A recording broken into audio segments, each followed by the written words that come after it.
बिहार के सीएम नीतीश कुमार के काफी करीबी माने जाने वाले विधान पार्षद ललन सर्राफ ने जन सुराज अभियान पर निकले प्रशांत किशोर पर जमकर हमला बोला है। साथ ही साथ यह भी स्पष्ट कर दिया है कि 2025 में ही नहीं 2029 में भी जदयू बीजेपी के साथ में ही चुनाव लड़ेगी। दरअसल विधान परिषद सत्तारूढ़ दल का उपनेता बनाए जाने पर आज मधेपुरा के स्थानीय जीवन सदन में मधेपुरा जदयू कार्यकर्ताओं द्वारा ललन सर्राफ का स्वागत एवं सम्मान समारोह आयोजित किया गया। कार्यक्रम की अध्यक्षता एवं संचालन व्यवसायिक प्रकोष्ठ अध्यक्ष अशोक चौधरी ने किया। मौके पर मौजूद जदयू पदाधिकारियों एवं कार्यकर्ताओं को संबोधित करते हुए विधान पार्षद ललन सर्राफ ने कहा कि मुख्यमंत्री नीतीश कुमार जिन मुद्दों को लेकर विकास की बात कर रहे हैं, समस्याओं की समाधान की बात कर रहे हैं, केंद्र सरकार के सहयोग की बात कर रहे हैं, इस पर ध्यान देने की जरूरत है। हमें 2025 के चुनाव को लेकर अपना लक्ष्य निर्धारित करना है। उन्होंने कहा कि केंद्र सरकार से जो 58,900 करोड़ का विशेष पैकेज मिला है, ये तो एक झांकी है। अभी प्रतिवर्ष और भी पैकेज पर हमारा प्रयास जारी है। वहीं 2025 में प्रशांत किशोर के बिहार से चुनाव लड़ने की बात पर उन्होंने कहा कि प्रशांत किशोर मूलतः प्रोफेशनल है। उनका काम है पार्टियों को चुनाव लड़ने में मदद करना। अपना काम छोड़कर वो डिरेल हो गए। अभी किसी राज्य में चुनाव होगा तो वहां का प्रोफेशनल बनकर चले जाएंगे। ये किसी का बी टीम बनकर नीतीश कुमार और एनडीए को नुकसान पहुंचाने का काम कर रहे हैं। ये हमारे ही लोगों की लिस्ट लेकर उसी पर कसरत कर रहे हैं। विधान पार्षद ने कहा कि 2025 ही नहीं 2029 में भी जदयू बीजेपी के साथ चुनाव लड़ेगी। हमारा लक्ष्य 2010 से भी बेहतर रिजल्ट लाने का है। देखिए, सबसे ज़्यादा खुशी इस मधेपुरा वासी नहीं कोसी में मिला है कि हमारे यहाँ एक सांसद सिंहेश्वर के हैं, उनको संसदीय दल के नेता बनाए हैं, ये खुशी की चीज़ है। दूसरा, विधान परिषद सत्तारूढ़ दल के उपनेता बनाए हैं, मान लीजिए कि कैबिनेट मंत्री बने हैं। इसलिए हम व्यवसायियों में और जनता दल यू परिवार में काफ़ी खुशी है, हर्ष है कि मेरा मधेपुरा आगे बढ़े, बढ़ते रहे, विकास अग्रसर हो, यही मेरा कामना है इनसे। और हम लोग मिल के सम्मान समारोह किए, अच्छे से किए, उनका अभिवादन किए, उनको हम लोग अपना सारा बात बताए, अपने क्षेत्र की समाधान की बात बताए, रोड की, रास्ता की, बिजली की सारी समस्या की बात किए। और उन्होंने कहा कि मैं मधेपुरा से जुड़ा हूँ, मधेपुरा का लाल हूँ, मधेपुरा के लिए हमेशा करता रहूँगा।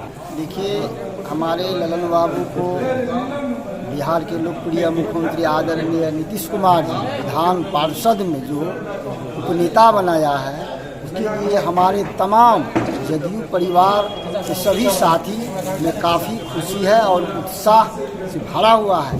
इसी के खुशी में हम तमाम साथी मिलकर के आदरणीय ललन सर्राफ साहब का सम्मान समारोह यहाँ किए हैं। और सम्मान समारोह के माध्यम से 2025 में जो चुनाव होगा उसका संदेश भी हम लोगों ने देने का काम किया है। 2025 में फिर बिहार के लोकप्रिय मुख्यमंत्री आदरणीय नीतीश कुमार जी के नेतृत्व में एनडीए का सरकार बनेगा और काफ़ी बहुमत से हम बिहार में जीतेंगे और हमारा फिर एनडीए का सरकार बनेगा। यही हम लोगों का उद्देश्य है।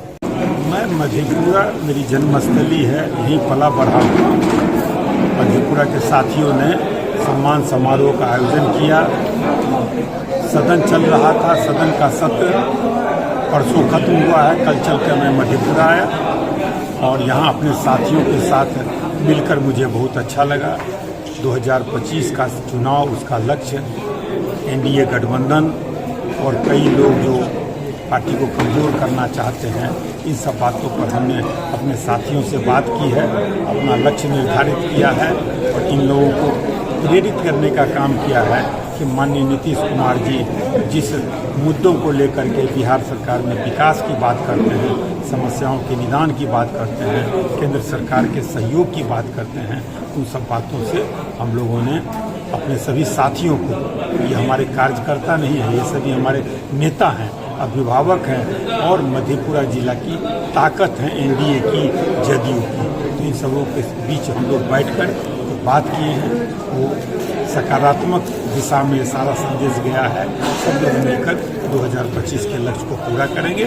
और नीतीश कुमार जी का जो लक्ष्य है बिहार को विकसित बिहार बनाने का, विकासशील बिहार है, धन की कमी के कारण भी, संसाधन की कमी के कारण भी जिस तरह से डबल डिजिट में उन्होंने विकास किया है और नेपाल से जो 18 जिलों में फ्लड आता है उसके निदान के लिए जो केंद्र सरकार से सहमति बनी है और जितनी भी योजनाएं हैं उनके मद में ज़्यादा से ज़्यादा राशि और जो स्पेशल पैकेज मिला है 58,900 करोड़ की जो व्यवस्था की है ये तो एक झांकी है। अभी तो आप देखिए कि हर वर्ष और हर वक्त अधिक से अधिक राशि बिहार को मिलेगी। ये लैंडलॉक्ड स्टेट है, इसको धनराशि की ज़रूरत है, यहाँ पर और विकास की ज़रूरत है, बहुत सारा काम होना बाकी है। तो नीतीश कुमार जी के हम शुक्रगुजार हैं कि केंद्र सरकार से सभी कुछ वह बता करके बिहार के लिए अधिक से अधिक राशि आवंटन के लिए आग्रह कर रहे हैं। सर इधर बिहार से प्रशांत किशोर भी चुनाव लड़ने की बात कर रहे हैं। प्रशांत किशोर मूलतः प्रोफेशनल है, वह उनका काम है पार्टियों को चुनाव लड़ाने में मदद करना। तो वो डिरेल हो गए, वो अपना काम छोड़ के। और मैं तो ये कहता हूँ कि बीच में किसी राज्य में चुनाव होगा तो वहाँ का प्रोफेशनल बनकर के कहीं नहीं चले जाएं। और ये किसी न किसी की बी टीम बनकर माननीय नीतीश कुमार जी एनडीए गठबंधन को नुकसान पहुंचाने के लिए ये काम कर रहे हैं। इनसे कुछ नहीं होना है। ये हमारे ही लोगों की लिस्ट लेकर उसी पर कसरत कर रहे हैं। 2025 में बीजेपी जेडीयू साथ में चुनाव लड़ रही है। 2025 ही नहीं, 2029 में भी जदयू लोकसभा का चुनाव साथ लड़ेगी और 2025 में एनडीए गठबंधन चुनाव लड़ेगा। और हमारा लक्ष्य है कि 2010 में जो रिजल्ट आया था उससे बेहतर रिजल्ट